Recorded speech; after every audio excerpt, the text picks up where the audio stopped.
Baik, kita akan lanjut kuliah kita dengan manajemen perawatan kelistrikan.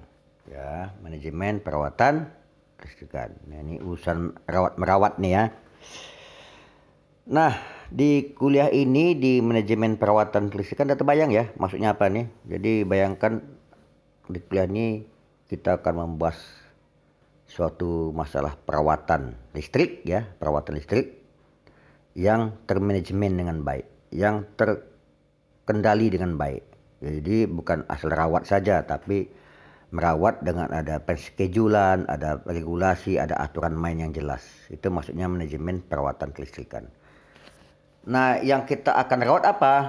Nah, dalam hal ini yang akan kita rawat yaitu masalah kelistrikan yang di mana? Di instalasi listrik. Jadi stressing kita adalah pada instalasi kelistrikan. Jadi bisa instalasi rumah nanti, entah gedung, entah apa, nanti kita akan lihat. Tapi tetap membahas tentang tekannya di masalah instalasi kelistrikan. Nah, ini yang mau kita rawat ya, masalah instalasi kelistrikan yang akan dirawat. Nah, di sini ada perhatiannya ya, coba baca. Kuliah ini bukan membahas tentang bagaimana cara membuat instalasi ya. Karena tadi saya bilang perawatan instalasi, tapi kita di sini bukan membahas bagaimana cara membuat instalasi, bukan membahas bagaimana perhitungan instalasi, dan bukan membahas bagaimana membuat gambar instalasi ya. Nah, ketika mengikuti kuliah ini, maka semua hal di atas ini dianggap sudah dipelajari dan dipahami sebelumnya. Jadi kita nggak bahas tentang ini ya. Jadi ini kena di mata kuliah sendiri. Bagaimana ada membuat instalasi, hitung-hitungnya gimana, gambar gimana, itu kita nggak bahas. Karena ini di kuliah lain. Kuliah kita setelah ini ada. Nah, saya nggak tahu apakah Anda sudah dapat kuliah ini sebelumnya, nggak tahu juga saya nih. Tapi kuliah kita ini dianggap Anda sudah paham dengan gambar instalasi, sudah paham dengan hitung-hitungan instalasi, sudah paham gimana cara merangkai instalasi. Ya, jadi kita nggak bahas ya. Nah, kalau Anda belum pelajari ya terpaksa bolak-balik dulu buku-buku yang berkaitan dengan instalasi ya. Jadi kita akan fokuskan gimana merawatnya saja. Nah, coba kita lihat. Manajemen perawatan kelistrikan akan membahas masalah. Nah, ada 4 poin. Pertama, komponen-komponen instalasi kelistrikan. Bukan kita kaji ulang, tapi kita mau lihat lagi. Nanti kita melihat aspek mana yang perlu aspek mana yang perlu dirawat dari komponen-komponen ini. Itu tujuannya kita. Maka kita nanti akan membahas tentang komponen-komponen instalasi kelistrikan. Yang kedua yang kita akan bahas tentang manajemen perawatan. Tapi tidak termasuk perbaikan ya. Bukan perbaikan tapi hanya perawatan saja. Gimana cara merawatnya. Karena kalau soal perbaikan itu topiknya tersendiri lagi nanti. Yang ketiga yang kita akan kupas nanti bagaimana cara atau metode perawatan dari komponen kelistrikan tersebut. Ini ada caranya tuh misalkan ya. Jadi tidak sembarang cara. Misal gimana cara merawat MCB misalkan. Nah itu, jadi cara dan metode perawatan komponen kelistrikan. Yang keempat, kita akan bahas tentang peraturan dan standarisasi perawatan. Jadi ini kerja perawatan ini bukan kerja asal jadi ya, kerja yang ada aturan mainnya. Ada aturan-aturan yang diatur bahkan oleh negara bahkan mengatur. Nah, inilah 4 item yang akan kita bahas di manajemen perawatan kelistrikan. Nah, batasannya apa? Seluruh pembahasan di atas ini, yang 4 ini, hanya berorientasi kepada instalasi kelistrikan dalam bangunan rumah atau industri. Itu batasannya. Jadi kita nggak bahas instalasi di kapal terbang, misalkan instalasi di mobil atau di motor, enggak. Yang kita bahas nanti adalah merawat instalasi listrik dalam bangunan rumah atau industri. Itu yang kita akan kupas. Jadi dapat ya itu batasannya. Batasan kedua adalah kelistrikan yang berkategori tegangan rendah, yaitu yang bertegangan 220 volt untuk sistem 1 fasa atau 380 volt untuk sistem 3 fasa. Jadi kita tidak membahas instalasi listrik tegangan 20.000 volt di jaringan tegangan menengah, tidak ya. kita hanya bahas instalasi yang bertegangan 220 volt atau 380 volt. Ya, 3 fasa, ini 1 fasa. Itu batasan kedua. Batasan ketiga, kita akan membahas nanti ini orientasinya berdasarkan kebijakan dan ketentuan yang berlaku di Indonesia. Ini banyak aturan main tentang perawatan kelistrikan nih dari luar negeri. Tapi yang kita bahas adalah ketentuan yang berlaku di Indonesia. Ini ngapa begini? Ini ada pertimbangannya. Karena Indonesia iklim tropis.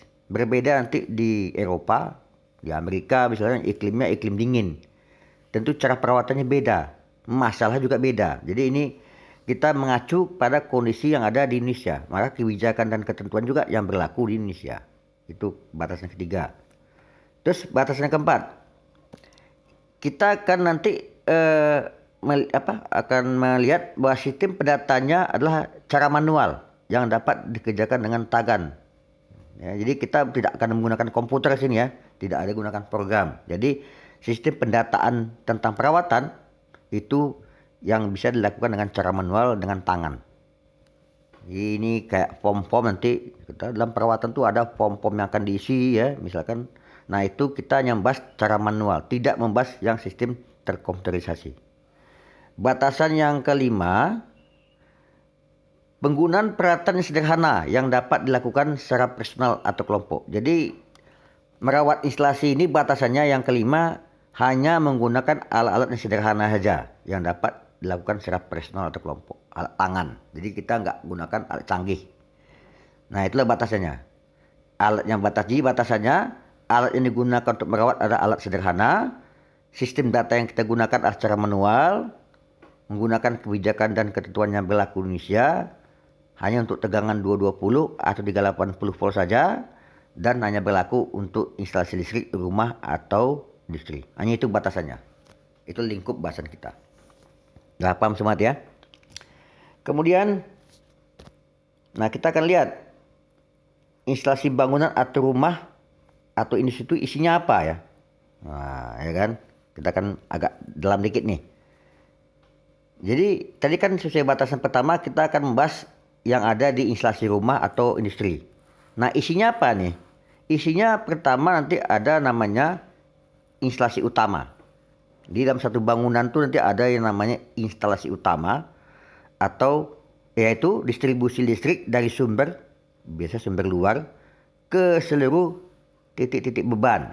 Baik beban fix maupun beban temporary atau beban sementara. Jadi isi dari instalasi rumah atau industri itu ini yang pertama yang dikatakan instalasi utama. Jadi ini mendistribusikan listrik ya dari sumber. Ini katakan eksternal itu bisa PLN, bisa genset ke seluruh titik-titik beban. Baik beban fix. Apa beban fix nih? Beban fix ini contohnya lampu. Apa dikatakan fix? Karena sudah nongkrong di sana dia, tidak dicabut-cabut lagi. Atau AC. AC itu dikatakan beban fix. Tapi yang dikatakan beban temporary apa? Beban temporary ini beban yang gunakan stop kontak itu. Colokan yang gunakan colokan. Nah itu dikatakan beban temporary atau beban sementara. Itulah isi pertama dari instalasi rumah atau bangunan atau industri. Yang kedua, nah ini biasa di industri ini yang kedua nih. Kalau rumah tinggal biasanya pertama cukup. Tapi kalau industri ada lagi yang kedua. Yaitu instalasi sub beban. Yaitu instalasi untuk beban-beban khusus. Jadi ada beban khusus. Contohnya instalasi penerangan. Loh Pak, di rumah kan juga ada penerangan. Iya, tapi di rumah kita lampunya berapa biji? 5-6 biji paling kan. Kalau di industri itu bisa ratusan lampu. Lampunya khusus. Ada lampu taman, nanti ada lampu gudang, ada lampu ruang kerja, ada lampu macam-macam. Nah karena kompleksnya lampu dan baik jenisnya, makanya itu dalam instalasi sendiri. Dikatakan instalasi penerangan. Nah kemudian ada lagi instalasi motor-motor listrik kalau untuk industri. Nah ini motor-motor listrik ini bisa untuk motor-motor pompa, motor-motor pengaturan itu ban berjalan, kayak gitu ya. Ada motor-motor untuk lift. Karena ini kerja beda-beda. Motor-motor untuk industri itu kerjanya beda. Tak sama dengan kerja motor pompa kayak di rumah kalian, nggak sama. Makanya dia perlu instalasi khusus. Atau nanti ada disebut instalasi pemanas atau pendinginan ruangan. Kalau di rumah kita AC paling 3 biji 4 biji. Kalau di perusahaan tuh AC-nya AC banyak ya. AC-nya Mungkin ada sentral lagi, AC sentral. Nah itu kan tersendiri itu. Kompresornya tersendiri. Instalasi sendiri. Atau ada pemanas ruangan. Itu tersendiri lagi instalasinya. Karena bukan sebiji, dua biji. Mereka banyak. Nah makanya yang item kedua ini biasanya ada di industri. Kalau rumah bangunan cukup yang pertama nih. Yang dikatakan instalasi utama. Ini yang dikatakan instalasi subbeban yang kedua nih. Jadi instalasi subbeban itu umum ada di industri. Nah inilah yang komponen-komponennya mau kita lihat. Apa komponen-komponen yang ada di instalasi utama dan apa komponen-komponen yang ada di instalasi subbeban. Ya ini nanti terkait dengan ini yang pertama nih. Kita akan belajar tentang komponen instalasi. Oke kita lanjut. Nah kita akan coba lebih jauh dikit tentang komponen instalasi listrik ya. Komponen instalasi kelistrikan adalah komponen listrik utama. Nah ini ya. Yang terhubung langsung dengan tegangan sistem 220 atau 380 volt. Di fasa atau netralnya. Maksudnya apa nih coba perhatikan lagi. Jadi yang dikategorikan dengan komponen instalasi ya, yang dikategorikan karena kalau bukan cocok dengan definisi ini tidak dikatakan komponen instalasi. Jadi komponen instalasi itu pengertiannya adalah komponen listrik utama ya. Jadi dia mengapa dikatakan utama karena dia yang dipentingkan yaitu komponen listrik yang terhubung langsung dengan tegangan 220 volt atau 380 volt. Yang terhubung langsung. Coba Anda bayangkan di rumah Anda nanti itu. Komponen mana yang langsung terhubung dengan 220 volt di atap rumah kalian tuh. Kan instalasi bisa di atap rumah ya. Nah itulah dikatakan komponen instalasi kelistrikan. Ya. Yang terpasang secara permanen. Nah ini kan. Ini yang kedua definisinya. Yang terpasang secara permanen di jalur instalasi.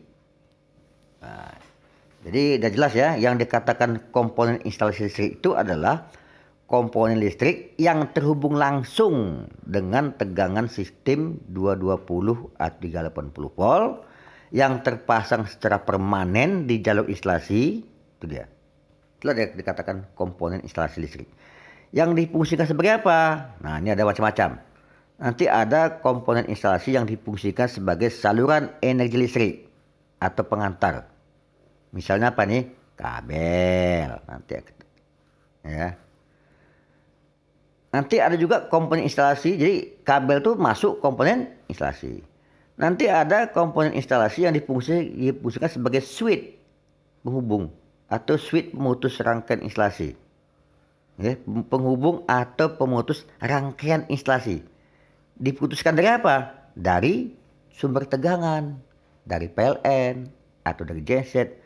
Nah, yang memutuskan nih itulah switch penghubungnya. Ini contoh kalau di rumah kita nih MCB ya. Kalau Anda lihat di pintu rumah dekat pintu masuk rumah Anda ada kan yang di bawah kWh meter. Nah itulah dikatakan switch penghubung atau pemutus rangkaian. Atau nanti ada komponen instalasi yang difungsikan sebagai saklar penghubung atau pemutus. Ya. Apa contoh nih? Saklar pemutus atau penghubung beban.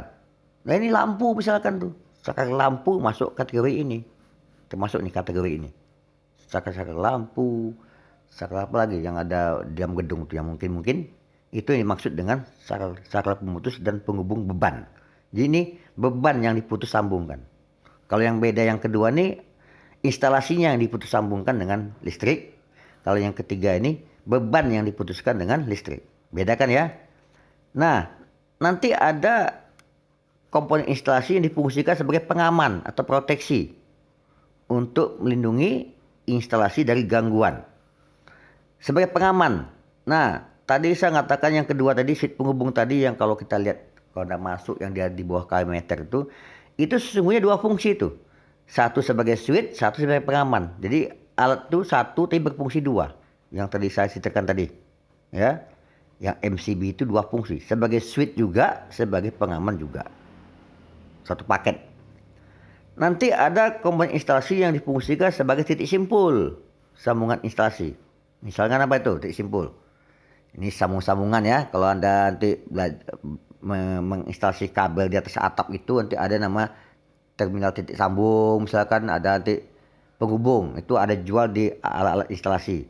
Jadi fungsinya sebagai titik simpul, ya. Nanti ini akan kita lebih jelas di kuliah kedua ya, kita akan definisikan nih. Ini kuliah pertama kita akan cerita ini, tapi kuliah kedua nanti kita akan detailkan ini. Nanti ada komponen instalasi yang difungsikan sebagai terminal titik sambung. Ini sediaan opsional. Jadi ini biasanya untuk aspek rancangan ini. Bisa di gedung, bukan rumah tinggal nih, bisa gedung hotel, nanti ada nih. Kita akan kupas lebih dalam nanti ya. Kemudian nanti ada komponen instalasi yang difungsikan sebagai soket beban atau sediaan kontak. Nah ini. Terus ada lagi soket beban khusus. Sediaan kontak beban tertentu. Maksud duanya apa? Soket beban. Inilah yang dikatakan stop kontak. Ya, stop kontak. Stop kontak itu kan bahasa pasar. Makanya ada nih, coba baca merahnya apa. Dengan banyaknya istilah-istilah pasaran terkait nama-nama komponen listrik yang belum tentu benar, stop kontak, steker, fitting itu nggak benar itu. Ini dalam pasaran dan lain-lain. Maka pada pembahasan selanjutnya kita akan tertibkan menggunakan nama yang seharusnya secara akademik. Jadi ini nama pasaran ya. Steker, fitting, stop kontak itu nama pasaran sebetulnya. Tapi tak apa aja kita gunakan. Yang penting saya bukan mengharamkan Anda gunakan istilah ini. Boleh gunakan istilah ini, tapi nanti Anda ngerti bahwa istilah fitting misal apa. Untuk apa itu? Jadi kita ngerti juga istilah sesungguhnya, tapi nggak apa kalau sehari kita gunakan istilah yang di pasaran. Karena kan kalau Anda beli sesuatu pun nanti di pasar gunakan istilah akademik, nggak ngerti juga orang pasar kan. Kita terpaksa mau tak mau gunakan istilah-istilah ini. Tapi namun kita ngerti istilah aslinya apa. Ya, itu nanti yang kita akan kupas. Jadi kayak gini nih. Ini soket beban ya. Untuk sediaan bebas. Tadinya saya maksudnya mau bercerita tentang stop kontak. Nih maksud stop kontak. Cuma kalau stop kontak tuh kurang tepat ya. Kita lagi bicara akademik soalnya nih. Nah, jadi ini soket beban. Ini nama sesungguhnya, soket beban. Soket tuh kalau bahasa Inggris itu sarung. Ya. Kalau bahasa pasaran lagi betinanya. Nah gitu ya. Sediaan kontak bebas. Jadi Anda bebas mencolokkan apapun di situ. Mau kipas angin, mau kulkas, mau apapun. Itu namanya sediaan bebas. Ya. Sediaan kontak bebas. Nama soket beban. Nanti ada soket beban khusus. Ini bebannya khusus. Kalau tadi ini kan sama kayak stop kontak nih. Nama pasarannya. Apapun masuk ya kan. Kipas angin masuk bisa, kulkas masuk. Tapi ini khusus. Beban khusus. Apa contohnya? Ini contohnya fitting ini. Tadi saya mau buat ini fitting. Tapi fitting itu pun istilah pasaran. Ini soket beban khusus. Untuk lampu namanya fitting. Ya. Artinya apa? Hanya lampu yang bisa masuk di sini. Fitting ini kan hanya lampu yang bisa. Lain tak bisa kan. Mana bisa kau colokkan kipas angin sini? Tak bisa kan. Itu makanya dikatakan soket beban khusus. Artinya sediaan kontak beban tertentu. Apa itu? Contohnya lampu. Nah itu dia. Jadi fitting ini nama pasaran. Sebenarnya nama aslinya nih soket beban khusus ini. Kalau di English kan. Nah coba. Translate lah pakai Google ya. Kalau nama aslinya apa. Nah kita akan berusaha nanti istilah-istilah dasar ini pakai istilah yang akademik. Namun Anda bukan saya larang. Boleh gunakan istilah ini. Asal Anda paham juga yang arti aslinya apa. Karena kita sulit juga menghilangkan istilah-istilah ini ya. Karena ini namanya istilah yang kita kenal sehari-hari. Ya. Namun kita perlu tahu juga nanti istilah-istilah yang secara akademik. Nah ini yang sedikit penjelasan tentang komponen instalasi yang akan kita kupas nanti yang ini nih. Seputar ini. Ini sudah sesuai kriterianya nih ya. Artinya yang nempel di instalasi. Artinya tegangannya di 220-30 ya. Ini dia. Nah sekarang saya mau tanya. Kalau gitu. Colokan. Nah, colokan itu kan pasangan soket beban ya enggak? Ini kan stop kontak betinanya yang lubang 2 biji ya enggak? Kalau stop kontak kan colokannya. Itu masuk komponen instalasi enggak? Kecolokan itu. Masuk enggak? Kalau soket beban masuk komponen instalasi. Kalau colokan masuk enggak? Tidak ya? Kenapa enggak? Karena ini syarat kedua. Terpasang secara permanen di jalur instalasi. Ini terpasang nih. Coba Anda lihat di rumah Anda tuh. Stop kontaknya lubang 2 biji itu kan. Kan terpasang di instalasi. Colokan kan tidak. Colokannya ada di beban. Kipas angin ada colokannya. Ya. Kulkas ada colokannya. Itu tidak menempel permanen di instalasi. Makanya colokan, ya, colokan yang kita kenal biasa itu istilah itu tidak termasuk komponen instalasi, ya. Tapi stop kontaknya, ya, atau soket bebannya itu masuk komponen instalasi karena dia nempel langsung di jalur instalasi. Colokan itu tidak menempel permanen di instalasi. Oke, udah paham ya, membedakan yang mana komponen instalasi, mana tidak. Ini nanti ada bahasan khusus nih, beberapa pertemuan tentang komponen instalasi nantinya. Oke, kita lanjut ya. Nah, sekarang kita bicara tentang manajemen perawatan. Bentar, saya minum dulu.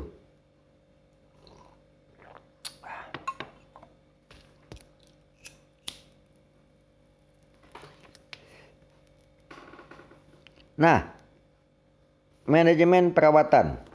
Ini akan bahasan kupasan kita berikutnya nanti.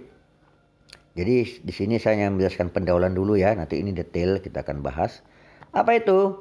Tapi sebelum itu kita perlu bedakan dulu. Perlu dibedakan antara perawatan dan perbaikan. Ingat ya, yang kita pelajari ini bukan perbaikan, tapi hanya perawatan. Jadi bedakan antara perawatan dan perbaikan dari suatu objek. Perawatan, ini bahasa mudahnya adalah tindakan yang dilakukan dalam kondisi objek beroperasi normal, tidak sedang bermasalah. Jadi ini tindakan ya yang dilakukan kepada objek yang sedang berfungsi normal, yang tidak lagi ada masalah. Itulah perawatan. Ya, misalkan Anda membersihkan daun kipasnya dari debu, itu Anda bersihkan kapan? Kan saat kipas angin itu lagi normal kan? Bukan dalam keadaan rusak, maka tindakan Anda bersih-bersih tadi itu tindakan perawatan. Ya enggak? Ya, Anda buka bautnya, dibersihkan dalamnya, ya kan? Anda bongkar tuh kipas angin tuh. Padahal enggak rusak, cuma Anda ingin bersihkan bagian dalamnya. Jadi ingat, tindakan dalam kondisi peralatan tidak bermasalah dikatakan perawatan. Sedangkan apa yang dikatakan perbaikan ada tindakan yang dilakukan dalam kondisi objek sedang bermasalah. Ya. Jadi kalau udah bermasalah, misal kipas angin tak berputar, ada bongkar, nah itu tujuan perbaikan tuh. Itu tindakan perbaikan. Tujuannya apa? Untuk memperbaikinya. Kalau tadi apa? Perawatan tujuannya untuk mempertahankan kondisi terbaiknya. Ini tujuan perawatan ya. Tujuan perawatan untuk mempertahankan kondisi terbaiknya. Artinya tetap dia hidup terus, tidak menurun fungsinya. Itu tujuan perawatan. Kalau perbaikan untuk memperbaiki, jelas. Ini tindakan pada kondisi alat sudah rusak. Yang perawatan tindakan ketika alat masih dalam keadaan normal, masih dalam keadaan baik. Oke, nanti kita kupas tuntas ini masalah ini di topik khusus. Terus untuk melaksanakan tindakan perawatan secara profesional, ya, maka diperlukan suatu sistem manajemen yang mengatur seluruh tindakan dan aktivitas yang berkenaan dengan masalah perawatan. Jadi perlu nanti ada manajemen khusus, ya, yang secara mengikat terus dipatuhi maksudnya, agar semua pihak yang terlibat dapat bekerja dengan penuh tanggung jawab dengan hasil pekerjaan yang terukur. Maksudnya apa terukur tuh? Jadi kalau misalkan ditanya, gimana? Udah bersih? Udah Pak, udah bersih Pak. Nah, ukuran bersih itu jelas. Misalkan yang dikatakan bersih itu warnanya sudah kembali seperti semula, tidak buram, tidak ada satupun partikel debu. Nah, harus didefinisikan bersih itu. Karena kalau tidak didefinisikan nanti semua orang bisa bilang udah bersih Pak. Saya dilihat, wah warnanya udah kusam, masih kusam warnanya, dikatakan bersih. Nah beda kan? Ukuran bersih menurut saya dengan menurut kamu beda. Makanya didefinisikan bersih itu apa. Di mana mendefinisikannya? Di peraturan tentang perawatan. Itulah gunanya perawatan itu harus punya dokumen ya. Dokumen yang dikatakan manajemen perawatan. Ya.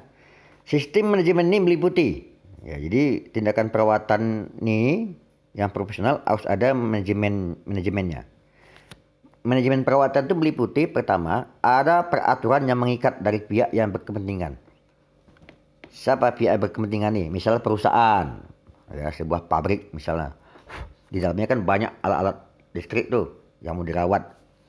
Nah, dia buat aturan main yang mengikat. Misalkan peraturan tentang cara menggunakan. Kalau ini rusak maka gini gini gini gini. Nah, gitu. Ada peraturan tentang perawatan. Kapan dilaksanakan misalkan ya kan. Harus dilaksanakan seminggu sekali misalkan. Nah, itu sebab peraturan-peraturan itu ada di peraturan yang mengikat dari pihak berkepentingan. Kedua, nanti harus ada pedoman tata laksana dari negara atau lembaga profesi. Nanti ada nih, ini masalah perawatan ini bukan main-main ya. Ini udah diatur negara juga. Ada pedoman tata laksana dari negara. Ya, nanti saya akan tampilkan di sini peraturan mana itu ada. Atau lembaga profesi. Lembaga profesi ini misal PLN. Dia mengeluarkan aturan main tentang perawatan. Kemudian juga ada nanti yang ketiga di dalam manajemen perawatan itu pedoman tata laksana SOP, standar operating prosedur SOP. Jadi misalkan gini, cara membersihkan kipas angin misalkan gitu ya. Pertama buka bagian ini, terus bersihnya harus begini, kuas bagian begini, lakukan langkah-langkah amplas begini, begini. Nah, itulah tata cara teknisnya itu dikatakan SOP, standar operating prosedur. Nah, jadi semuanya terukur ya. Jadi cara mengerjakan yang terukur, jelas sesuai perintah, dan hasil pun jelas terukur juga. Bersihnya kayak mana misalkan. Kayak tadi ini kan. Oke, kemudian nanti ada lagi pedoman kesehatan dan keselamatan kerja K3. Nah, ini perlu. Jadi masalah keselamatan tetap masalah nomor 1 ya. Jadi ada pedomannya, bagaimana alat keselamatan apa yang digunakan nanti misalkan ya kan, atau dalam kondisi apa si pegawai itu boleh melaksanakan kegiatan perawatan dan lain-lain. Dan yang kelima nantinya di manajemen perawatan harus ada dokumen keadministrasian pendataan. Jadi ini isinya form-form isian ya. Misalkan ketika dirawat siapa yang mengerjakan, tanggal berapa, gejala apa yang ditemukan, apa yang dilakukan. Itu semua catatan administrasinya ada di sini. Di dokumen administrasi pendataan. Nah, inilah 5 hal dokumen atau cara untuk mengatakan suatu perawatan itu dikatakan perawatan secara profesional. Ini sahabat panah ini turunannya nih. Jadi di peraturan ini turunannya muncul pedoman tata laksana. Turunannya muncul ini sampai terakhir dokumen. Ya, ini panah ini arah dari dokumen apa yang paling utama, yang pertama, ini dokumen kedua, ketiga, keempat dan seterusnya ya. Kemudian kita lihat lagi. Dengan adanya administrasi dan dokumen manajemen perawatan, maksudnya yang di bawah terakhir ini ya, dengan adanya administrasi dan dokumen manajemen perawatan, maka pertama, riwayat kesehatan objek diketahui. Jadi riwayat kesehatan si alat itu dapat diketahui. Sama kayak Anda kalau berobat kan ada nanti catatan kesehatan Anda kan. Dokter punya tuh catatan riwayat kesehatan Anda. Dulu pernah berobat, sakitnya ini, dikasih obat nih. Itu manusia loh. Nah, alat juga punya. Ya. Jadi di masing-masing alat tuh punya riwayat kesehatannya. Di mana tahunya? Dari sini, dari dokumen administrasi pendataan. Terus lagi dari dokumen administrasi pendataan ini dapat dijadikan pertimbangan keputusan. Jadi misalkan sebuah motor listrik ya, ini udah bolak-balik rusak. Dirapatkan, ini perlu diganti apa enggak? Nah, ini bisa dilihat dari sini. Nanti nampak sini dari catatan ini, wah ini kayaknya dah sering-sering rusak nih kayaknya nih misalkan ya. Perlu diganti aja misalkan. Jadi data ini dapat dijadikan sebagai pertimbangan untuk keputusan apakah nanti mau diganti atau mau dijual atau dipensiunkan. Nah, itu bisa berdasarkan dokumen ini. Dokumen administrasi pendataan. Dan selanjutnya dari dokumen administrasi pendataan ini dapat dijadikan referensi untuk peremajaan aset. Nah, dari sini tahu nanti ini. Kita bisa menschedulkan kapan nih semua motor-motor diganti. Ya. Berapa lama usia pakai yang lama sekian. Perlu ganti baru enggak? Kita ganti baru, semua diremajakan. Nah, keputusan untuk meremajakan alat ini pun dari sini. Jadi ini penting sekali dokumen administrasi ini. Dari sini ini data bisa dipakai referensi untuk melakukan tindakan berikutnya. Jadi inilah dikatakan dengan manajemen perawatan. Jadi bukan asal bersih-bersih saja. Yang kau bersih-bersihkan itu kan teknisnya. Itu pun ada aturan main gimana cara bersihkannya. Apakah menggunakan kuas, apakah menggunakan kain, apakah menggunakan amplas, semuanya ada petunjuknya. Tidak boleh dilanggar. Ya. Baik, kita lanjut. Nah, nanti ada namanya yang standarisasi mutu perawatan. Ya, ini sebenarnya topik yang ini nih. Nah, nih, Nah, nih. Jadi ini 4 ini yang kita kupas masing-masing ya. Ini yang sekarang masalah ini. Standarisasi mutu perawatan. Ya. Pemerintah dalam hal ini PLN sebagai pemegang otoritas dan regulasi masalah kelistrikan di Indonesia juga telah mengeluarkan semacam ketentuan dan tata cara perawatan yang berstandar keselamatan dan hasil mutu kerja yang terbaik. Jadi pemerintah dalam hal ini PLN udah ada standar kerja untuk perawatan. Bagaimana merawat motor sudah ada dari PLN sebetulnya. Itu negara loh yang buat kebijakan tuh. Kebijakan pemerintah ini sudah sesuai dengan kondisi yang ada di Indonesia. Yang tadi saya bilang tadi kan, Indonesia daerah tropis, tentu berbeda perlakuannya kalau di daerah dingin. Ya kan? Dan seharusnya lah ini menjadi referensi dalam membuat SOP tentang perawatan kelistrikan secara internal. Jadi ini sebelum sebuah perusahaan atau sebelum kita membuat SOP, kita lihatlah kebijakan pemerintah ini gimana. Nah, terjemahnya nanti di SOP ini, ya kan. Dengan mematuhi kebijakan standarisasi dari pemerintah ini, maka seluruh permasalahan terkait perawatan nantinya dapat dipertanggungjawabkan secara hukum. Kan bisa jadi nanti ada gugatan ya gak? Itu kan masalah hukum nih. Ngapain udah dirawat tapi masih gak jalan juga? Nah, gitu misalkan ya. Nah, kalau tidak ada payung hukumnya, nanti bisa digugat Anda nanti. Dituduh Anda dan merusakkan. Well, Anda tadi hanya bersih-bersih aja. Nah, itu contoh. Nah, tapi kalau Anda ada menggunakan SOP ini, sudah tertulis pula di dokumen dokumen administrasi tadi, Anda nggak bisa digugat karena Anda dilindungi undang-undang. Itu loh gunanya kita memperhatikan kebijakan pemerintah ini. Jadi kalau kita patuh dengan kebijakan pemerintah, ini kita akan terlindungi secara hukum. Oke, di samping itu, dalam konteks profesi kelistrikan, juga ada dijumpai ketentuan standarisasi mutu perawatan dari lembaga-lembaga profesi berskala internasional ada. Misalkan standar IEE, IEEE, standar IEC, ada tuh bicara masalah perawatan. Ya, apakah ini kita pakai apa enggak? Nah, ketentuan-ketentuan ini juga sebaiknya dilibatkan dalam membuat pedoman teknis SOP tentang tata cara perawatan yang benar. Biasanya dari aspek administrasinya kita mengikuti kebijakan pemerintah ya tentang hal-hal yang boleh dan nggak boleh. Tapi teknis detailnya kita bisa mengadopsi juga dari ketentuan dari lembaga-lembaga yang internasional tadi, lembaga profesi. Jadi ini jangan diabaikan juga. Ya aturan pemerintah diikuti, ini juga diambil. Nah, sehingga kan komplit ya. Inilah dalam membuat SOP, mana sumber referensinya, dua ini, aturan pemerintah dan aturan dari lembaga-lembaga profesi. Nah, ini yang dalam kaitan standarisasi mutu perawatan, sehingga yang kita kerjakan jadi bermutu, ya. Nah, kemudian nanti ada pedoman teknis cara pengerjaan perawatan. Ini yang tadi. Nah, ini ya. Ini masuk semua nih, 4 nih pun ini dia. Ini. Yang terakhir nih. Oke, pedoman teknis cara pengerjaan perawatan. Ini turunan terakhir ya.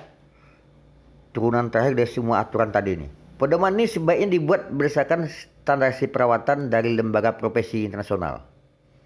Ya, sebaiknya dibuat berdasarkan ketentuan dari lembaga profesi tadi. Tapi tidak boleh melanggar aturan standarisasi yang dikeluarkan dari pemerintah. Nah, ini sama tadi nih. Ini kita pakai, ini tadi kembali ke tadi ya, aturan pemerintah. Ini kita pakai. Tapi yang bawah ini, yang dari lembaga profesi tidak boleh melanggar ketentuan dari pemerintah. Itu maksudnya di sini. Nah, inilah turunannya adalah SOP. Ya. Jadi SOP itu turunan terakhir ya. Yang dari mana? Dari ketentuan pemerintah dan dari ketentuan lembaga. Nah, dalam SOP itu akan mengatur siapa yang boleh melakukan perawatan. Jadi SOP itu jelas siapa yang boleh. Siapa itu misalkan apakah pegawai atau orang luar atau siapa saja, itu tercantum di SOP. Yang kedua, peralatan kerja apa yang diperlukan. Jadi ini jelas dibunyikan. Tidak memakai peralatan aneh-aneh yang tidak ada dalam ketentuan. Terus alat keselamatan apa yang diperlukan? Katakan lagi merawat kabel yang lagi bertegangan 380 volt. Tidak boleh dimatikan. Wah, berarti kan harus ada alat keselamatan yang dipakai di tangan kan atau di badan. Nah, di SOP jelas, ya. Kemudian lagi kemampuan minimal apa yang diperlukan untuk melaksanakan perawatan itu. Harus ada ketentuannya. Jangan orang baru tamat SMA langsung dikerjakan. Dia belum tahu nyambung kabel, belum bisa. Jadi harus ada kemampuan minimal apa yang diperlukan. Ada standarnya. Kemudian prosedur teknis cara mengerjakannya bagaimana? Nah, itu ada di SOP nanti. Cara mengerjakannya gimana? Urutannya apa dulu sih? Yang kedua apa? Ketiga apa? Dan bagaimana caranya? Ada semua di SOP. Kemudian nanti SOP ini juga berisi form-form isian apa yang harus diisi. Nanti ada form-form isian kan. Di setiap tindakan itu ada form isiannya. Nah, dan lain-lain. Ini menyesuaikan dengan kepentingan internal. Nah, inilah yang dikatakan SOP, pedoman teknis. Ini turunan terakhir dari seluruh sistem manajemen perawatan tadi. Baik, itu saja yang bisa saya berikan pada pertemuan pendahuluan ini. Nah, ini nanti menjadi roh ya untuk Anda mengembangkannya. Dan masing-masing ini nanti akan jelas. Ini ada 4 bagian ya. Jadi karena dia 4 bagian, nanti ada 4 bagian besar yang kuliah kita. 1 bicara komponen, 1 bicara manajemennya, 1 bicara peraturan standarisasi negara dan profesi, baru terakhir nanti tentang SOP. Oke, itu saja. Selamat belajar, semoga ini dapat dipahami. Terima kasih. Assalamualaikum warahmatullahi wabarakatuh.